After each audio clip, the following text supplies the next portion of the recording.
Hello my friends, and welcome back to my channel, and welcome to part 3 of my How to Be a YouTuber series. I didn't really think this was going to become a series when I first started filming these videos, but I've gotten a lot of good commentary, a lot of good feedback from these videos, and although the views are not high, I know those of you who are watching have gotten a lot of good information out of these videos. So in today's video, we are talking all things content strategy and content niche and content pillars and how to have a really good just schedule for your content and how you can make it super easy. I'm going to tell you my tips for how I have created a smooth and easy-ish YouTube experience while still being a full-time working employee. So if you're here for it, let's go ahead and get started. Now, I just want to start by saying that if you have not seen part 1 and part 2 of this series, this is part 3. Don't worry about it. It's not a big deal. Part 1 was all about like how to get started, the logistics of how to start a YouTube channel. And part 2 is all about how to grow your channel, getting monetized, and how to work with brands. Today's video, we're going to focus on how to create a content strategy that is sustainable, that you are not racking your brain every single month trying to figure out what kind of videos you're going to put out, and how, for me, the number one most important thing is how to stay true to who you are.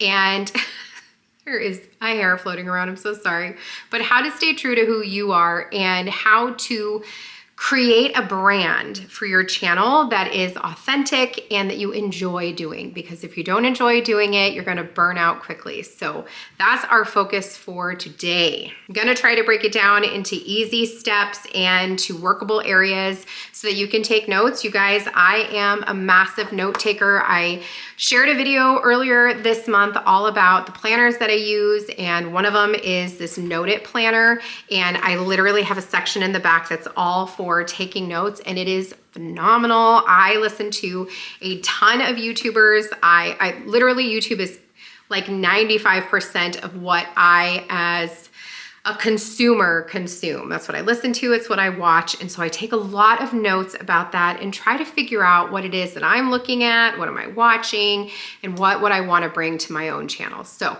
grab something you can take notes with, get yourself something to drink, and let's get into it. So the first thing I want to just briefly touch on, number 1 tip, is to figure out the goal for your channel.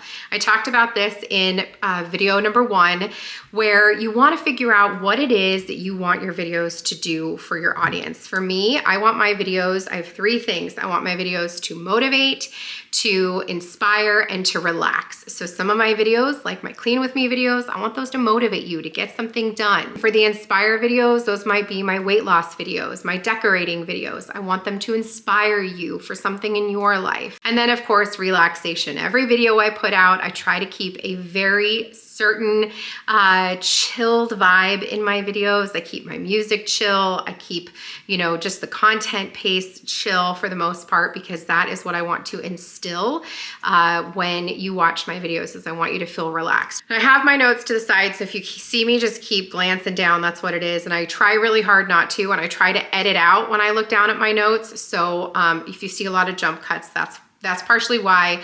I also say a ton, and I also take like long leisurely breaths in between my sentences or what I'm trying to say. So I try to cut those off too, so that we can be a little more succinct. Just to summarize, tip number 1, figure out what you want to do with your videos. What do you want people to leave with when they leave your video? And start with that as like your overarching umbrella for your channel, almost like your motto of, what it is you're providing. Tip number 2 is to nail down your niche or niches. And you're gonna get all kinds of different advice depending on what YouTuber or YouTube expert you listen to when it comes to niches. For me, I think a niche is super helpful for a number of reasons. And if you don't know what a niche is, it basically just means that's the content area that you're going to make videos about. So for me, my niche is lifestyle. I provide videos about home decorating and taking care of our homes, fashion, food, weight loss, that kind of thing, cooking, all things lifestyle, if you will. So I would consider my channel to be a lifestyle channel. Some would consider their niche cooking. Others would be like a how-to niche. It could be gardening. It could be, you know, my kids love watching gamers, or people who do, I don't know, they're not considered a prank. What would you call this? Challenges? Like people who do challenges, like Mr. Beast, you know? And figure out what your niche is. Once you know your niche, then you can figure out tip number 3, your content pillars. Now, content pillars, if you will, I want you to just visualize this. This is the best way for me to understand content pillars, is that they're buckets of content that you're going to pull from every single month. Okay, so you want to have 2, 3, 4 content pillars in which you pull from every single month. And this is what's going to help have a super easy, non-stressful content strategy every single month. So my content pillars include home, entertaining, fashion, and health and wellness. So those are my 4 content pillars. And I'm gonna tell you what types of videos go into each one of those buckets. But every single month when I am filming out my videos and I look at how many videos I'd like to put out that month, I try to shoot for 3 videos a month, sometimes 4. I've really been pushing for 4. So that is anywhere from 12 to 16 videos a month. And if you think about it, if it's 4 content pillars, if I try to do 3 videos per content pillar, there's my content for the entire month. So 3 home, 3 entertaining, 3 fashion, and 3 health and wellness. I keep looking so I don't say them wrong. Let's be honest though, I definitely do way more home videos from this home content pillar than I do from any of the others, and that's perfectly fine. But at least this just gives me a skeleton that I can plug in where I need to, and what just makes it so much easier to think about my content that way. Once you have your content pillar buckets figured out, then you can fill them with all the different types of videos you like to do. And this is where you're really going to, you know, just brain dump all of the ideas that you have. And if you want to brain dump first, that's what I did, is I made a big, just exhaustive, non-exhaustive really, list of ideas of videos that I either have created, would like to create, watch, or would like to watch. I think about what kind of videos I love to consume. How can I make that my own? How can I put my own twist to that? You know what I mean?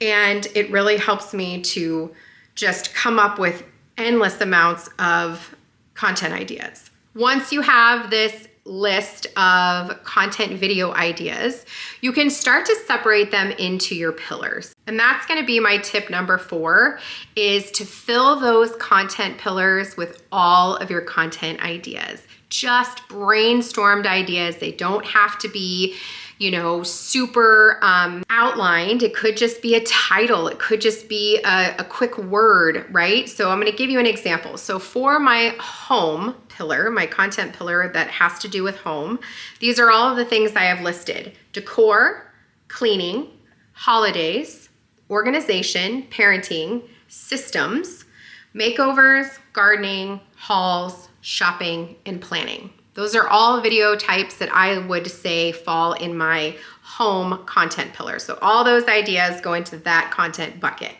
For entertaining, I have written down dinner parties, cooking and baking, cocktails, holiday planning, what I eat in a day, and meal plans.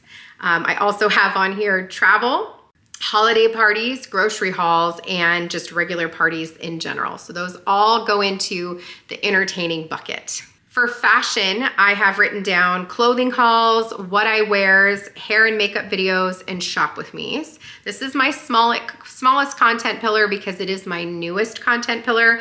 As of right now, I would say I technically only have 1 video up in this content pillar. I am, by the time you see this, I think there will have been 2, and if not, there will be another one. So I am trying to get better at this, and the more comfortable I feel with my body, and the more just willing to put myself out there, the more you're gonna see of these. And I know you guys really liked that one I did before, so I'm really gonna try to do them again. And then my last content pillar for health and wellness, the things I have in that bucket are weight loss, exercise, mental health, healthy meal planning, healthy parenting, and self-care. So those are my 4 pillars, right? And I did tell you already that my goal for my channel is to inspire, motivate, and relax. And I do feel like all of those content pillars and all of the content in them meet that goal. So then tip number 5 is to create a mission statement. Now, if you know anything about business, a mission statement is basically a common goal that everybody in your company or everybody who has anything to do with, that business, that they can come behind and rally behind. And so having a mission statement is almost just like you're starting off, your jumping off point for everything that you do. And every time I sit down to pull content from these content buckets, I think about how can I do that mission statement with this content idea. So my mission statement, and feel free to steal this and make it your own. I definitely, I'm sure I didn't create this. I did write this all on my own, but with ideas I'm sure I got from other people. But my mission statement is that with every video, my goal with every video is to inspire, motivate, relax, and entertain my viewers with relatable and inviting content. So I really hope that that is what comes across in my videos, and that is always my goal. And I just try to keep that in mind every time I pull content from these buckets to film and prepare. I feel like I've lost count about what number we are on. I added one, so I'm a little bit off from my notes, but once you have your content pillars figured out, you've got your content filler buckets full of content ideas, you've got yourself a mission statement, something that you can keep in the back of your mind every time you're planning out your content. The next thing that you're gonna wanna do is figure out your weekly schedule. What does your weekly schedule look like? So you can do this a number of different ways. I talked about this in the last video, how to grow your channel, figuring out your consistency, what that looks like for you. For me, I try very hard, fail a lot, but try very hard to post on the same days of the week. So Sunday, Tuesday, Thursday, and Saturday. Those are the days that I'm trying to put videos out. The Saturday one isn't always. The Tuesday, Thursday, Sunday, those are the ones that I try to do every single month.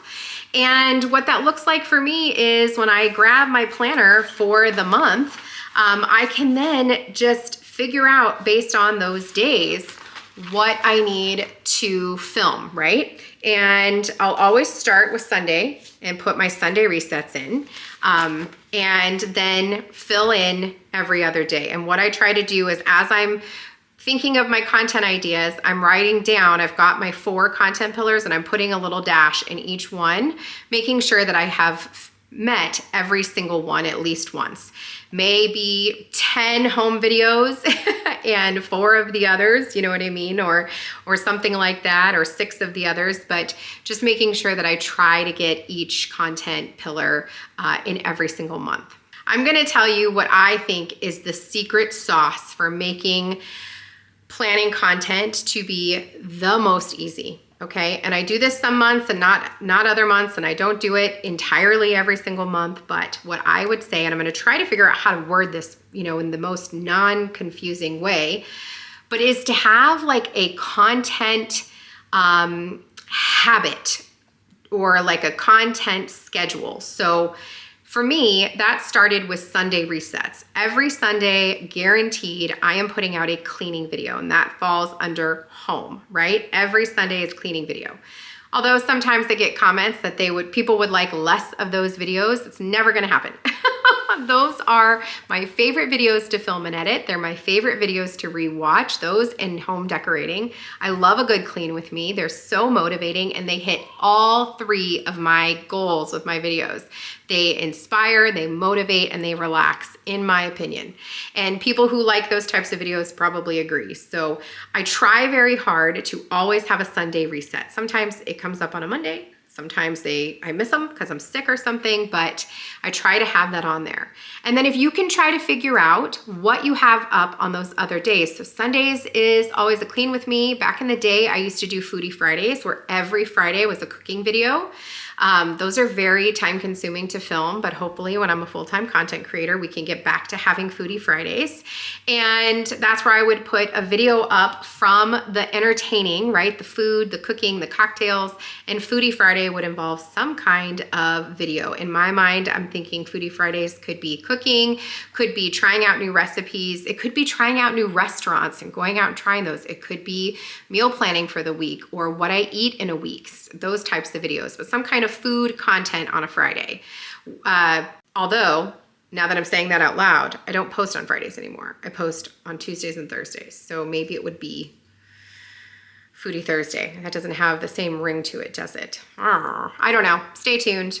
We're not gonna worry about that right this second. My point is, if you figure out a certain type of content you wanna put up on certain days, then it's extra easy to plan out your content. If you know Sundays you need this type of video, and Tuesdays you need this type of video, and Thursday you need this type of video, and you already have your content pillars figured out and your buckets are ready to go with loads of overflowing content ideas, bam, you just spent 1 hour and planned out your entire month's worth of content. How cool is that? I feel like I'm talking very fast today, but sometimes they get long-winded and I'm trying not to be.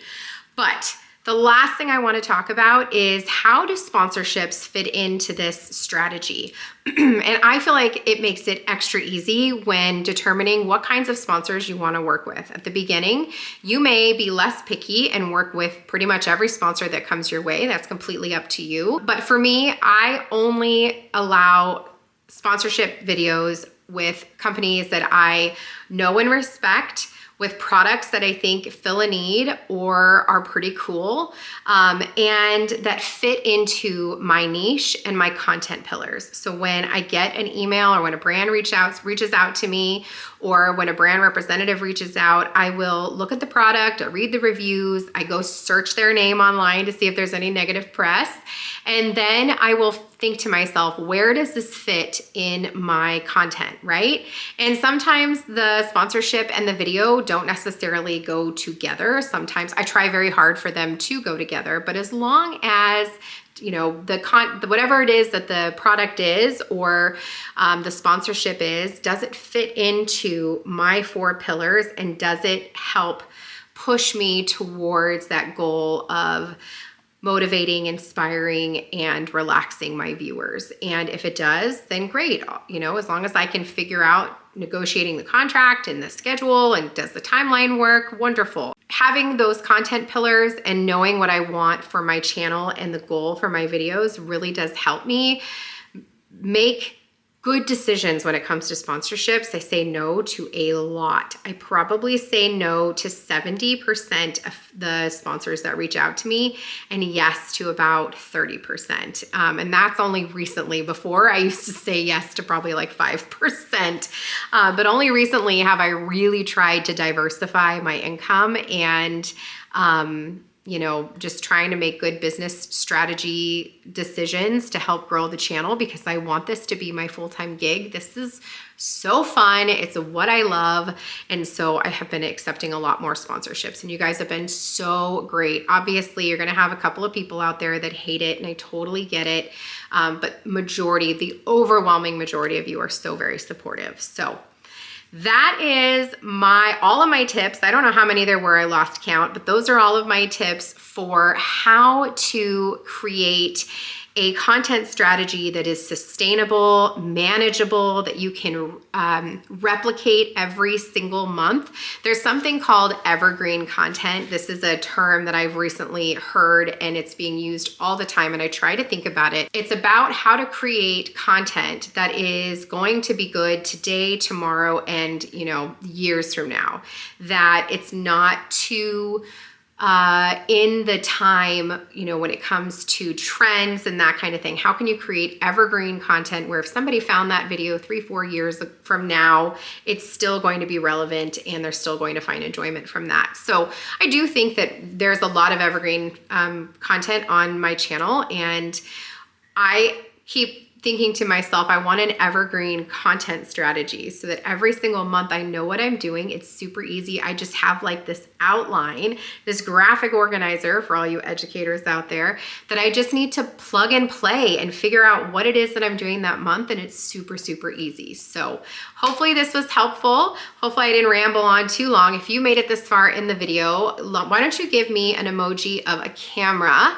And let's just support each other. You guys have been so great. I hope that you found this video to be helpful. If you did, I would love to hear down below something that you learned or something that you're going to try out for you and your content strategy. And yeah, if I can think of some more tips and tricks for YouTube, I'll put out another video, but you guys have been so great. And I know so many of you out there are loving this content and it's been very helpful. And I know so many content creators have helped me. And so this is the way I'm able to give back to the community. So make sure you're subscribed if you aren't already. I would love to see you again. And until the next one, my friends, take care.